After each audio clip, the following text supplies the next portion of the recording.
मेरे प्यारे दोस्तों, आपका Akshit and Aryan blog channel में बहुत बहुत स्वागत है। दोस्तों, आप हमारे इस चैनल को लाइक शेयर एवं सब्सक्राइब करिए, बेल आइकन को ऑन रखिए ताकि हम जो भी वीडियो अपलोड करें आपको तुरंत नोटिफिकेशन मिल जाए। आप हमारे वीडियो को सबसे पहले देखने के लिए बेल आइकन को ऑन रखिए। दोस्तों, हम आज आप लोगों को अपनी कहानियों की कड़ी में आज एक कहानी सुनाएंगे, क्या निराश हुआ जाए, जिसका शीर्षक है और हजारी प्रसाद द्विवेदी द्वारा लिखा गया है। दोस्तों, इस कहानी में ठगी बेईमानी के ऊपर जो डर बना रहता है उसके बारे में बताया गया है। कहानी का शीर्षक है क्या निराश हुआ जाए। लेखक कह रहे हैं, मेरा मन कभी कभी बैठ जाता है। समाचार पत्रों में ठगी, डकैती, चोरी, तस्करी और भ्रष्टाचार के समाचार भरे रहते हैं। आरोप प्रत्यारोप का कुछ ऐसा वातावरण बन गया है कि लगता है देश में कोई ईमानदार आदमी ही नहीं रह गया है। हर व्यक्ति संदेह की दृष्टि से देखा जा रहा है। जो जितने ही ऊंचे पद पर है उनमें उतने ही अधिक दोष दिखाए जाते हैं। एक बहुत बड़े आदमी ने मुझसे एक बार कहा था कि इस समय सुखी वही है जो कुछ नहीं करता। जो कुछ भी करेगा उसमें लोग दोष खोजने लगेंगे, उसके सारे गुण भूल जाएंगे और दोषों को बढ़ा चढ़ाकर दिखाया जाने लगेगा। दोष किसमें नहीं होते। यही कारण है कि हर आदमी दोषी अधिक दिख रहा है, गुणी कम या बिल्कुल ही नहीं। स्थिति अगर ऐसी है तो निश्चित ही चिंता के विषय है। क्या यही भारतवर्ष है जिसका सपना तिलक और गांधी ने देखा था? रविन्द्रनाथ ठाकुर और मनमोहन मालवीय का महान संस्कृति सभ्य भारतवर्ष किस अतीत के गहरे में डूब गया है। आर्य और द्रविड़, हिंदू और मुसलमान, यूरोपीय और भारतीय आदर्शों का मिलान भूमि, मानव महासमुद्र क्या सूख ही गया? मेरा मन कहता है ऐसा हो नहीं सकता। हमारे महान मनीषियों के सपनों का भारत है और रहेगा। यह सही है कि इन दिनों कुछ ऐसा माहौल बन गया है कि ईमानदारी से मेहनत करके जीविका चलाने वाले निरीह और भोले भाले श्रमजीवी पिस रहे हैं और झूठ तथा फरेब का रोजगार करने वाले फल फूल रहे हैं। ईमानदारी को मूर्खता का पर्याय समझा जा रहा है।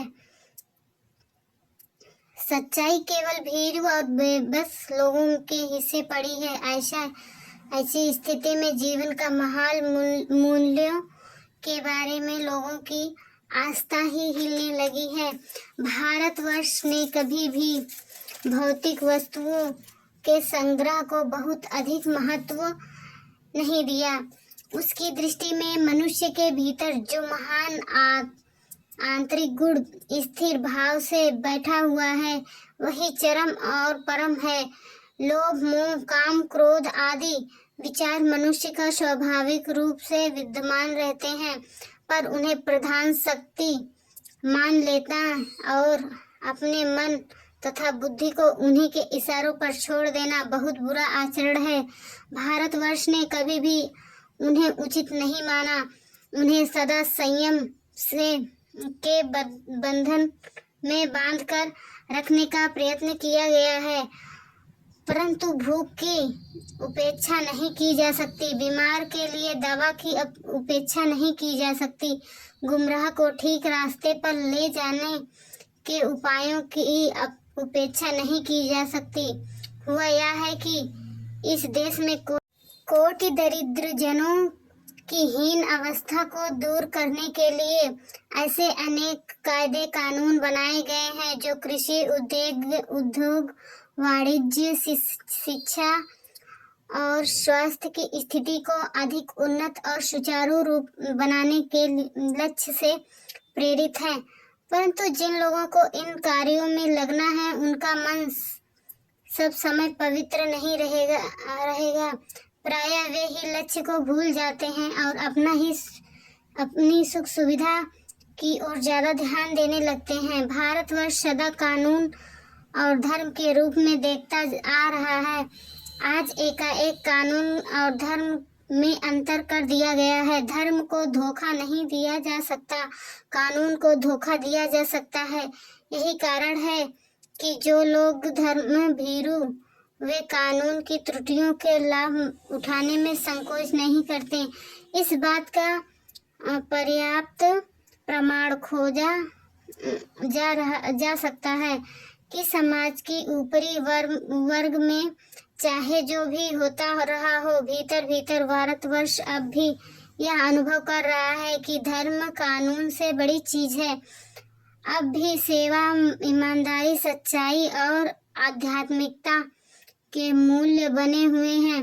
वे दब अवश्य गए हैं लेकिन नष्ट नहीं हुए हैं। आज भी वह मनुष्य से प्रेम करता है, महिलाओं का सम्मान करता है, झूठ और चोरी को गलत समझता है, दूसरों को पीड़ा पहुंचाने को पाप समझता है। हर आदमी अपने व्यक्तिगत जीवन में इस बात का अनुभव करता है। समाचार पत्रों में भ्रष्टाचार के प्रति इतना आक्रोश है, वह यही साबित करता है कि हम ऐसी चीजों को गलत समझते हैं और समाज में उन तत्वों की प्रतिष्ठा कम करना चाहते हैं जो गलत तरीके से धन या मान संग्रह है। दोषों का पर्दाफाश करना बुरी बात नहीं है। बुराई यह मालूम होती है कि किसी के आचरण के गलत पक्ष को उद्घाटित करके उनमें रस लिया गया है और दोषों का उद्घाटन एकमात्र कर्तव्य मान लिया गया है। बुराई में रस लेना बुरी बात है, अच्छाई में उतना ही रस लेना, उजागर ना करना और भी बुरी बात है। सैकड़ों घटनाएं ऐसी घटती हैं जिन्हें उजागर करने में लोक चित्त में अच्छाई के प्रति अच्छी भावना जगती हैं। एक बार रेलवे स्टेशन का टिकट लेते हुए गलती से मैंने 10 रुपए के बजाय 100 रुपए का नोट दे दिया और मैं जल्दी में गाड़ी में आकर बैठ गया। थोड़ी देर में टिकट बाबू उन दिनों के सेकंड क्लास में डिब्बे में हर आदमी के चेहरे को पहचानता हुआ उपस्थित हुआ। उसने मुझे पहचान लिया और बड़ी विनम्रता से मेरे हाथ में 90 रुपए रख दिए और बोला, यह बहुत गलती हो गई थी। आपने भी नहीं देखा, मैंने भी नहीं देखा। उसने चेहरे पर विचित्र संतोष की गरिमा थी। मैं चकित रह गया। कैसे कहूँ कि दुनिया में सच्चाई और ईमानदारी लुप्त हो गई है। वैसी अनेक अवांछनीय घटनाएं भी हुई हैं, परंतु यह एक घटना ठगी और वंचना की अनेक घटनाओं से अधिक शक्तिशाली है। एक बार मैं बस में यात्रा कर रहा था। मेरे साथ मेरी पत्नी और 3 बच्चे थे। बस में कुछ खराबी थी, रुक रुक कर चलती थी। गंतव्य से कोई 8 किलोमीटर पहले ही, जहाँ हमें जाना था उसके 8 किलोमीटर पहले ही निर्जन सुनसान स्थान पर बस ने जवाब दे दिया। रात में कोई 10 बजे होंगे। बस में यात्री घबरा गए। कंडक्टर उतर गया और एक साइकिल लेकर चलता बना। लोगों को संदेह हो गया कि हमें धोखा दिया जा रहा है। बस में बैठे लोगों ने तरह तरह की बातें शुरू कर दी। किसी ने कहा यहाँ डकैती होती है। 2 दिन पहले इसी तरह बस को लूटा गया था। परिवार सहित अकेला मैं ही था। बच्चे पानी पानी चिल्ला रहे थे। पानी का कहीं ठिकाना ना था। ऊपर से आदमियों का डर समा गया था। कुछ नौजवानों ने ड्राइवर को मारने पीटने का हिसाब बनाया। ड्राइवर को के चेहरे की हवाइयां उड़ने लगी। लोगों ने उसे पकड़ लिया। वह बड़े कातर ढंग से मेरी ओर देखने लगा। मैं और बोला, हम लोग बस का कोई उपाय कर रहे हैं, बचाइए, ये लोग मारेंगे। डर तो मेरे मन में भी था, पर उसकी कातर मुद्रा देखकर मैंने यात्रियों को समझाया और मारना ठीक नहीं है, परंतु यात्री उनसे घबरा गए कि मेरी बात सुनने को तैयार हुए। उसकी बातों को में मत आइए, धोखा दे रहे हैं। कंडक्टर को पहले ही डाकुओं के यहाँ भेज दिया गया है। मैं भी बहुत भयभीत था, पर ड्राइवर को किसी तरह मार पीट कर बचाया। 1.5-2 घंटे बाद बीत गए। मेरे बच्चे भोजन और पानी के लिए व्याकुल थे। मेरी और पत्नी की हालत बुरी थी। लोगों ने ड्राइवर को मारा तो नहीं, पर उसे बस से उतार कर एक जगह घेर कर रखा। कोई भी दुर्घटना होती है तो पहले ड्राइवर को समाप्त कर देंगे। उन्हें उचित जान पड़ा। मेरे गिड़गिड़ाने पर कोई विशेष असर नहीं पड़ा। इसी समय क्या देखता हूँ कि एक खाली बस चली आ रही है और बस पर हमारा बस कंडक्टर भी बैठा हुआ है। उसने आते ही कहा, अड्डे से नई बस लाया हूँ, इस बस पर बैठिए। वह बस चलाने लायक नहीं है। फिर मेरे पास एक लोटे में पानी और थोड़ा दूध लेकर आया। वह बोला, पंडित जी, बच्चों को रोना मुझसे देखा नहीं गया। वहीं दूध मिल गया, थोड़ा सा ले आया। यात्रियों में फिर जान आई। सबने उसे धन्यवाद दिया, ड्राइवर से माफी मांगी। 12 बजे से पहले ही हम अपने अड्डे पर पहुंच गए। कैसे कहूं कि मनुष्यता एकदम समाप्त हो गई है। कैसे कहूं कि लोगों में दया माया रह ही नहीं गई। जीवन में जाने कितनी ऐसी घटनाएं हुई हैं जिन्हें मैं भूल नहीं सकता। ठगा भी गया हूँ, धोखे भी खाया हूँ। बहुत कम स्थानों पर विश्वासघात नाम की चीज मिलती है। केवल उन्हीं बातों का हिसाब रखो जिनमें धोखा खाया है, तो जीवन कष्टकर हो जाएगा। परंतु ऐसी घटना भी बहुत कम नहीं है जब लोगों ने अकारण सहायता की है, निराश मन को ढाढ़स दिया है और हिम्मत बढ़ाई है।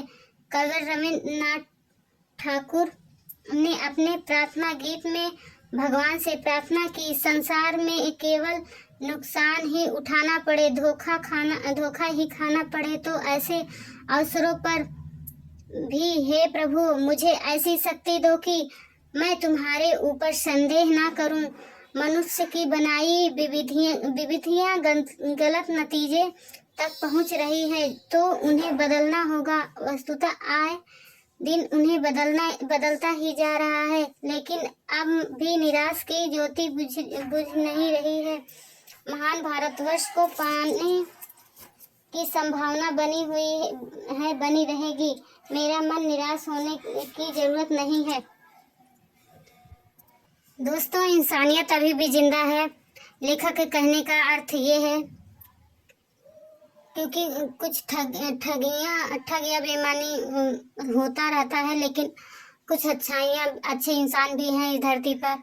एकदम से समाप्त नहीं हुआ है। आशा है ये कहानी आप लोगों को बहुत पसंद आई होगी। बने रहें आप हमारे इस वीडियो में लास्ट तक, इसलिए बहुत बहुत धन्यवाद।